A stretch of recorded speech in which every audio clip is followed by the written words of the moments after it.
Welcome back to From Nine to Mom, where we talk about balancing the 9 to 5 and the beautiful chaos of motherhood.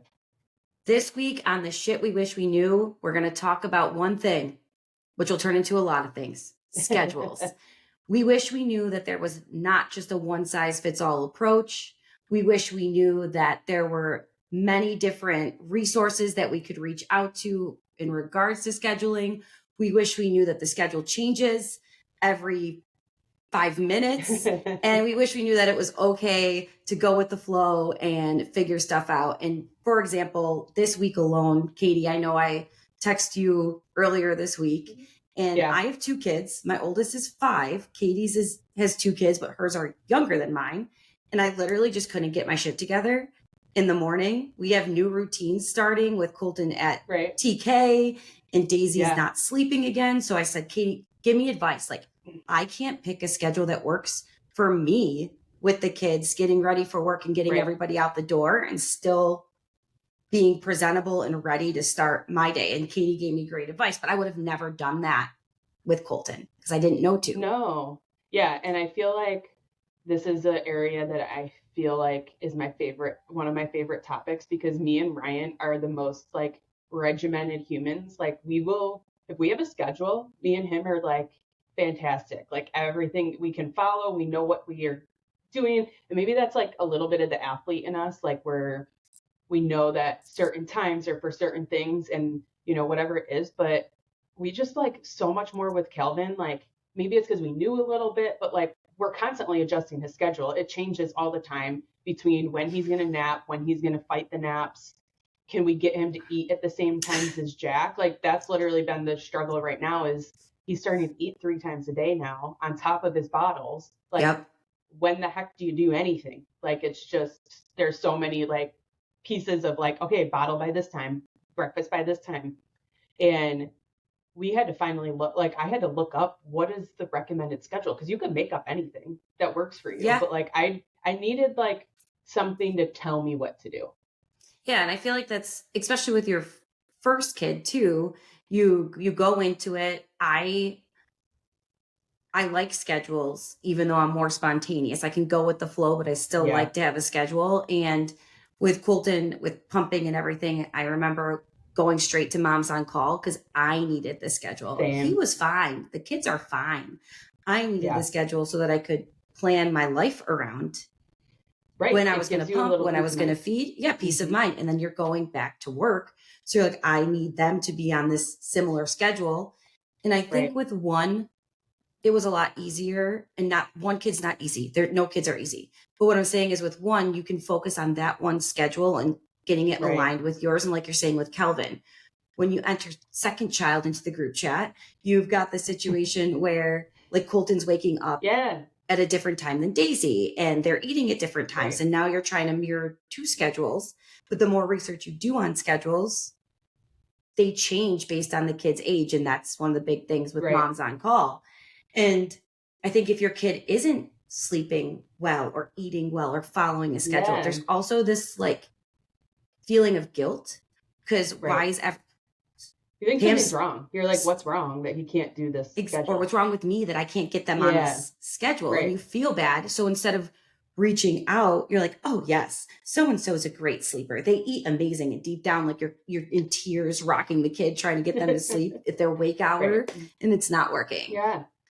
And that's where like I've struggled at first. So we followed Moms on Call. Somebody recommended it to me, and I downloaded the scheduler app. And for Jack, I was like, this is so helpful, because you have no clue like what they're at. And if you don't have a friend or somebody that you can ask that's in a similar stage of like, what are you doing? It's really hard to like figure out what just the secret sauce for the day. And with Jack, it was, we did follow that and it was okay. But then when I went back to work, that 4-month to 6-month routine has you starting a bath at 6:30 at night and having them in their crib at 7. And you're just getting home. Like, I get home from work at 5:30 at the earliest. So it's like, okay, so I get 45 minutes before I have to start winding down for that. And we have to eat dinner. I have to clean up dinner, and that's if Ryan has it done by the time I get home. Like, it's just so much like packs into that night part that like it's not realistic. We start bedtime at 7 now. Like I I remember want that that little being extra time. hard too. Like getting home and knowing that you had 30 minutes to an hour max with your kids Right. after working all day, it made me sad. So I Yeah. started with Moms on Call. I got gifted the book. I referenced it again with Daisy. It's a great place to start. Like you said, it's very easy to Mm-hmm. follow. But I also moved bedtimes back. I remember doing it at 7:30 because I wanted the extra time. And I think that's Sure. okay. I think it's all based on Yeah. you and your kid. So for Daisy, right now, we moved from Moms on Call. And I remember telling you this. Daisy didn't sleep for the first 6 months of her life. She had reflux. We were holding her every time she ate. Right. She was eating 2 to 3 hours. We had to hold her upright Mm-hmm. for 30 minutes. It was absolute hell. Now, like you Yep. guys, Jordan's a military guy. So schedules are the anxiety of not having the schedule or Yeah. not knowing like is worse than Right. the actual situation. For me, I want the schedule, but I also just be in the moment and understand. And there's Sure. 2 different types of Yes. people, and I don't fault either one because when I snap hard. So I snapped. Right. This was a moment where I was Right. snapping. I was going away for my first girls' weekend. The baby wasn't sleeping, and I was honestly more concerned with Jordan not getting sleep while I was gone and like it being a terrible experience for everybody. So Yes. I started Googling, as we all do, and going on TikTok, and I found this program. It was going to cost me $1,500 to get this sleep coach in. And I posted on one of the mom groups. And I was like, please, has anybody done this program? Help me. Is I it worth need this it? to work. Yeah. Right? Is it worth the $1,500? Right. Someone said, Danielle, stop right now. Taking care of babies. My daughter was the exact same way. I'm sending you the info right now. I ended up getting Right. taking care of babies. And in 48 hours, Daisy slept through the night on taking care of Yeah. babies. I was doing Moms on Yeah. Call and Moms on Call is amazing, but it just wasn't Yes. working for Daisy because she had reflux, and the reflux Yeah. had generated an attachment issue. And what Right. Moms on Call does is it gives you the right schedule based on wake hours and age. Yep. But taking care Yep. of babies gave me how do I break this?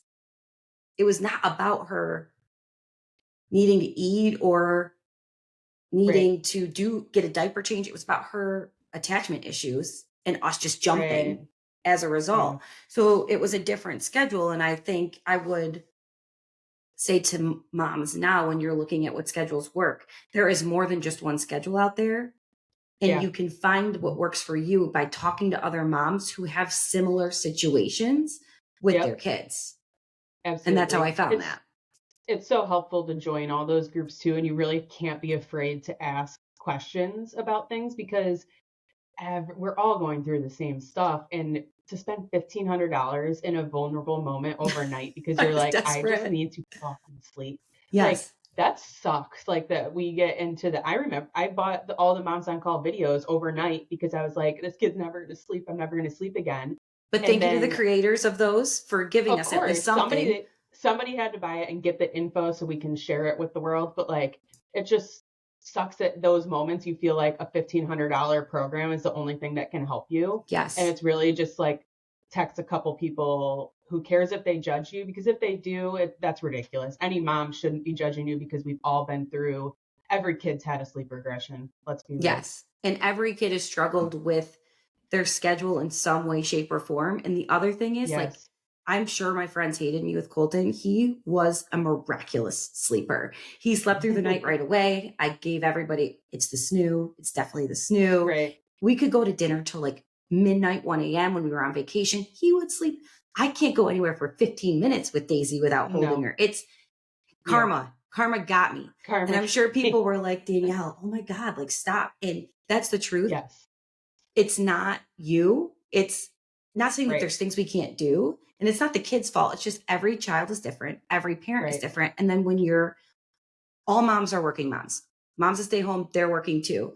But when you have to go to work and then be away from your child during the day, which I know a lot of my friends who stay home are like, I wish I could just go away for 15 minutes. The thing is that like there's so much back and forth and we both just envy each other, and you know that the grass isn't always greener no matter what situation you're in. Yes. So it's just I've sat and cried the cards you are. alongside of stay-at-home moms because we're both wishing we had what the other one had, but also love what we have. So Right. no, everybody's working, but when you have to go away to a job, and I know we have a group chat going on right now, and everyone's talking about being away from your kids and that feeling of someone else raising your kid, and then you get home and you have to follow a schedule and fit your own stuff, your own life stuff into it as well. It's very stressful.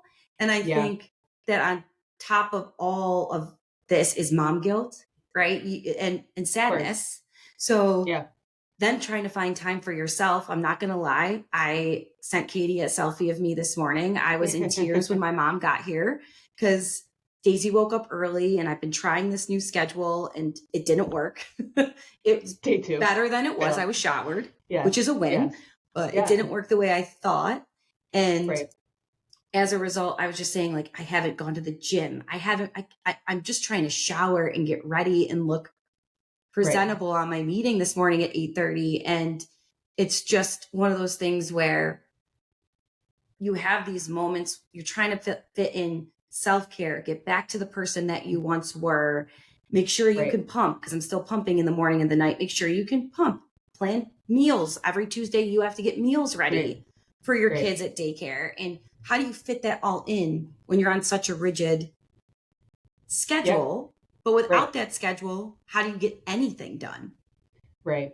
I think it's always been tough too, so our kids go to 2 sets of babysitting during the week, whether it's my in-laws or a babysitter. And I try to communicate our schedule to them, but you know that it's different because they have to do what works for them on that day, whether they're accommodating other kids, my other kid, whatever it is, those change. And then we get to the weekend, and I feel like we get to the weekend and it's a reset every weekend because we try to get them back onto our routine that works for us when we are home. So that's always difficult, but I feel like me and Ryan have really nailed the morning routine, and please share. You have to share because I think this is so important for like getting to work. And you're like me, our husbands go to work earlier. So how do we capitalize on that time? So just share what you shared with me that I'm trying to do. And I did shower 2 days in a row. And and it works for us, but we do. So our drop off's at 8 a.m. That's the earliest we can drop kids off. Ryan has to be at work by 8:05 per his contract. So our babies, both of our situations are 30 seconds from Ryan's school. So that also factors in a lot with the commute time because I know some people have to commute longer. So you have to factor all that in. But we both are, Ryan gets up at 5:45, 5:30 sometimes, and he's right in the shower. He's also the one that needs like 1,500 hours in the morning because he can go to the bathroom for 45 minutes, shower, shave. Then he's the 3 S's. He's got to have his 3-course breakfast and like bangs every pot. That's my favorite. That's my absolute favorite. The gourmet breakfast for one, while you're literally just trying to pee without holding the kid in your arms. This guy is making himself scrambled eggs, toast, bacon, sauce, whatever, every morning. And I'm like, it's 11 o'clock when we're recording this. I still haven't eaten breakfast. Same. So I had coffee at least. So I could never do this routine without him, but I just like to call out that like those are his, he has to get those things, but that's his self-care, right? As a dad. We'll make some swag, shower, shave. We can give it to all the men for Father's Day. That's what they need. So he does that. If babies wake up during his time till 6:30, they're my job. So if Calvin, it's usually Calvin, let's be real. If he wakes up, I go in his room and me and him just hang out and wait for him to be done. And then Ryan comes and takes over. I've been trying to get up even earlier. So usually I have my alarm set 6:15. I'm a snoozer. I'll snooze it.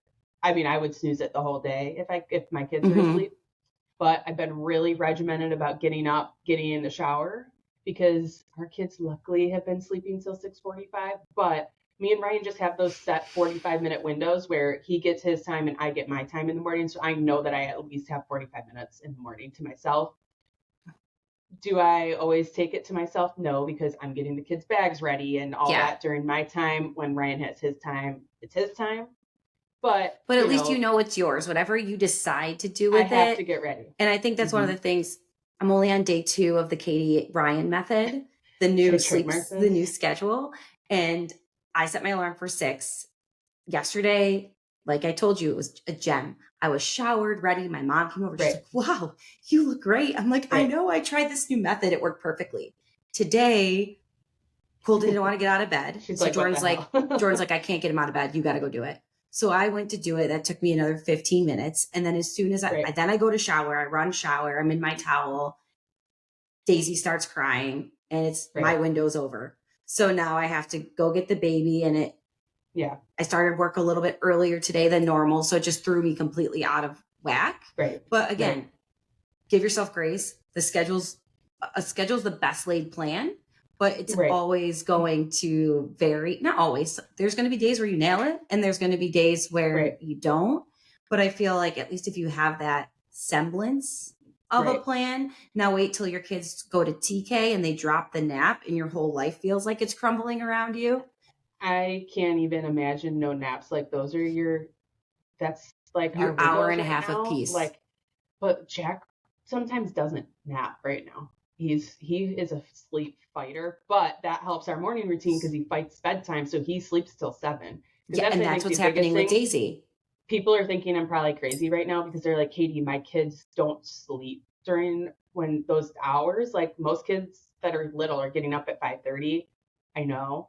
That's why we have those 45-minute times, because if there are kids awake, they're my jobs, because I know that in 45 minutes I'm going to get my time to go get ready and do what I need to.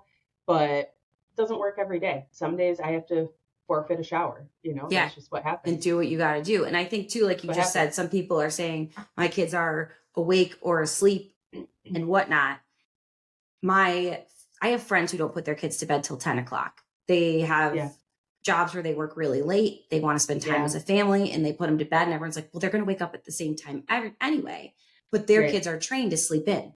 So they go to bed at 10 and they're waking up at 9, and that works for that family.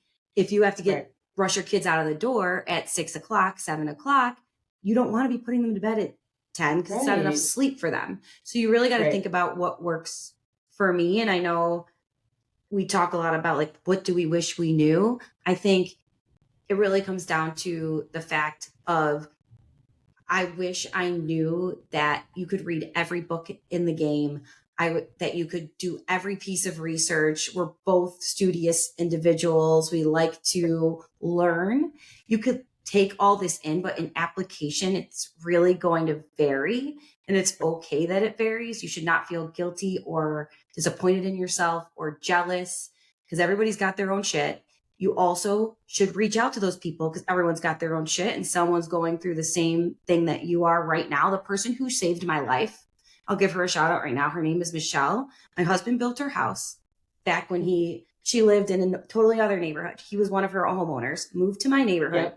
We're not, I'd say we're friends now, but we weren't friends then. Like, she saw my post and was like, girl, let me help you. And like, now I drove her and her daughter to the airport at 8:30 a.m. the day after Christmas, because I was like, I owe you my sanity right now. But I would have never reached out to her. Because I would have never, let's reach out.